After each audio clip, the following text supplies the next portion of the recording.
lorsque tu fais de l'istighfar un principe de vie, Allah t'ouvre les portes de sa miséricorde.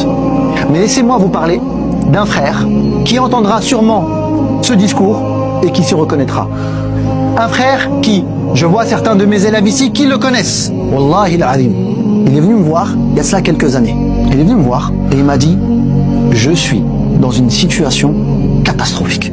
J'ai des mois de loyer de retard. Mon entreprise est en train de faire faillite et je suis à 2 doigts de divorcer avec ma femme. Ça fait maintenant 6 ans que je suis avec elle. On n'a pas d'enfant. On vient d'apprendre qu'elle est stérile, qu'on ne pourra pas avoir d'enfant. C'est la crise dans mon foyer, dans mon entreprise et surtout dans ma foi. » Je l'ai regardé et je lui ai dit « Là, tu n'as qu'une solution. Avoir une assise sincère avec ton Seigneur. Tout de suite.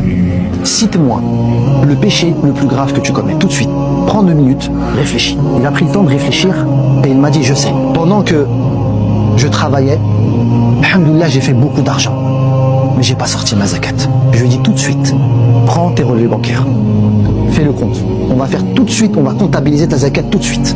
Il prend son téléphone, il se prend, tac, on arrive à un chiffre.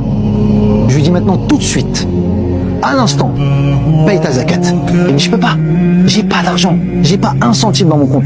Je lui dis qu'est-ce que tu as à vendre? Il réfléchit, il me dit j'ai rien. Je lui dis réfléchis.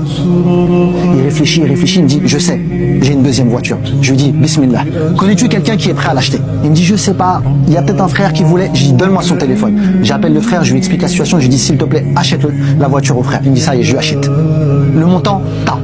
Je lui dis maintenant, tu prends cet argent-là et tu payes ta zakat. Il m'a dit ça y est, khalas, je vais payer ma zakat. Je lui dis maintenant, tous les jours, je veux te voir, après le maghreb, à telle place dans la mosquée en train de faire l'istighfar. Tu ne bouges pas, tu ne parles à personne, tu ne réfléchis à rien, tu dis juste astaghfirullah wa atubu ilayk, astaghfirullah wa atubu ilayk, astaghfirullah wa atubu ilayk. Le frère est venu pendant des semaines, tous les soirs, à la mosquée, au même endroit, astaghfirullah wa atubu ilayk. Jusqu'à ce qu'un jour, pendant que je faisais cours, je me rappelle comme hier, c'était là, après le Asr, dans la mosquée. Il vient et je vois son visage rayonnant, illuminé. Il me dit, Achaïr. Il me dit, tu vas pas croire. Je lui dis, qu'est-ce qu'il y a? Il me dit, je suis riche. Je lui dis, qu'est-ce que t'as? Il me dit, je viens de décrocher un contrat. Allahu Akbar. Je lui dis, alhamdoulilah. Il me dit, mais c'est pas tout, Achaïr. Je lui dis, quoi? Il me dit, ça fait 1 mois que ma femme est enceinte, on le savait pas. Rien d'étonnant. Non.